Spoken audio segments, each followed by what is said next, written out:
அன்பிற்குரிய தம்பிகளே, தங்கைகளே, உங்கள் அனைவருக்கும் எனது அன்பான வணக்கம்.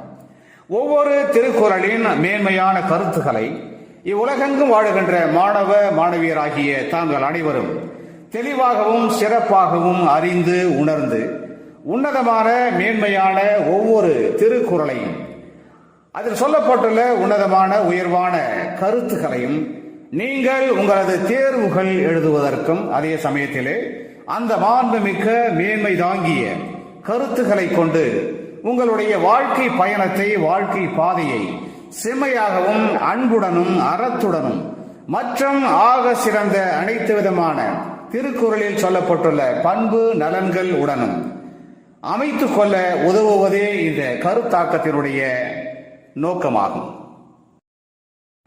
அந்த வகையிலே இன்று நாம் எடுத்துக்கொள்ளும் திருக்குறள் எண் 315 அறத்துப்பாலிலே துறவரவியலிலே இன்னால் செய்யாமை என்கிற அதிகாரத்திலே அமைய பெற்றுள்ள அந்த திருக்குறள், அறிவினான் ஆகுவதுண்டோ பிரிதின் நோய் தன்னோய் போல் போற்றா கடை.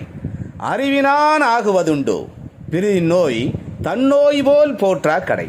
நாம் இப்பொழுது இந்த திருக்குறளின் வார்த்தைகளுக்கு தனித்தனியாக பொருள் காணலாம். அறிவினான் ஆகுவதுண்டோ என்றால் அறிவினால் ஆகும் பயன் வேறு எதுவும் உண்டோ. பிரிதின் நோய் என்றால் பிற உயிர்களுக்கு வந்த துன்பத்தை. தன்னோய் போல் போற்றா கடை என்றால் தனக்கு வந்த துன்பமாக கருதி அத்துன்பத்தை நீக்க முனையாவிட்டால், அதாவது பிற உயிர்களுக்கு வந்த துன்பத்தை தனக்கு வந்த துன்பமாக கருதி அதனை நீக்க முனையாவிட்டால் ஒருவர் பெற்றிருக்கின்ற அறிவினால் ஆகும் பயன் வேறு எதுவும் உண்டோ என்பது இந்த திருக்குறளின் அற்புதமான கருத்தாகும்.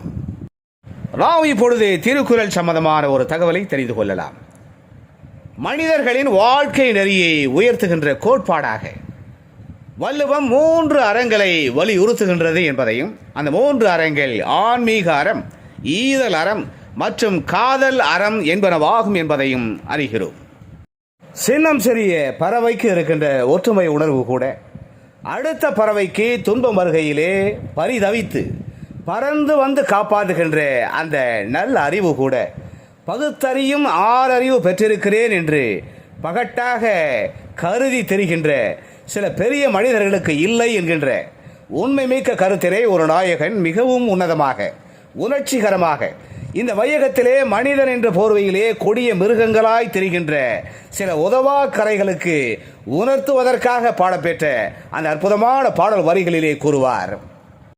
மற்றவர் படுகின்ற வேதனைகள், துன்பங்கள் கொடிய மனம் படைத்த நல்லறிவு பெறாத சில கயவர்களுக்கு வேடிக்கையாக தெரியும்.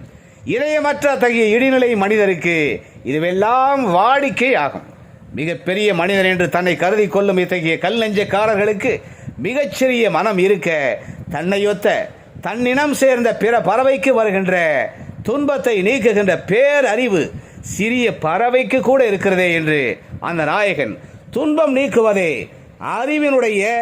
அறிவு பெற்றதனுடைய பலன் என்கின்ற மிக அற்புதமான கருத்தை ஆழமாக மனித மனங்களிலே விதைக்கின்ற அந்த புகழ்மிக்க பாடல் வரிகள் இடம்பெற்ற தமிழ் திரைப்படம் 1965 வெளிவந்த ஆசை முகம். வாலியின் அந்த அற்புதமான பாடல் வரிகளுக்கு எஸ்.எம். சுப்பையா இனிமையாக இசை அமைக்க டி.எம். சௌந்தரராஜன் மிகுந்த உணர்ச்சி பெருக்குடன் பாடுகின்ற அந்த உன்னதமான பாடல் வரிகள் இதோ என் குரலில் உங்களுக்காக.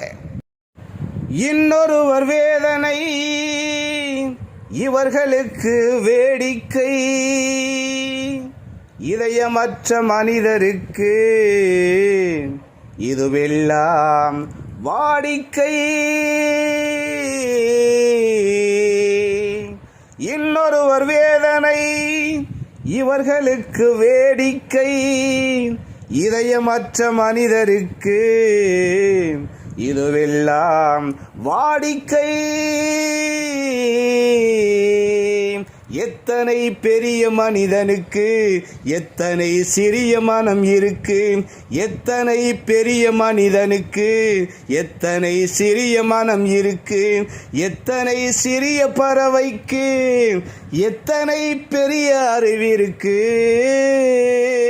எத்தனை பெரிய மனிதனுக்கு எத்தனை சிறிய மனம் இருக்கு, எத்தனை சிறிய பறவைக்கு எத்தனை பெரிய அறிவிருக்கு.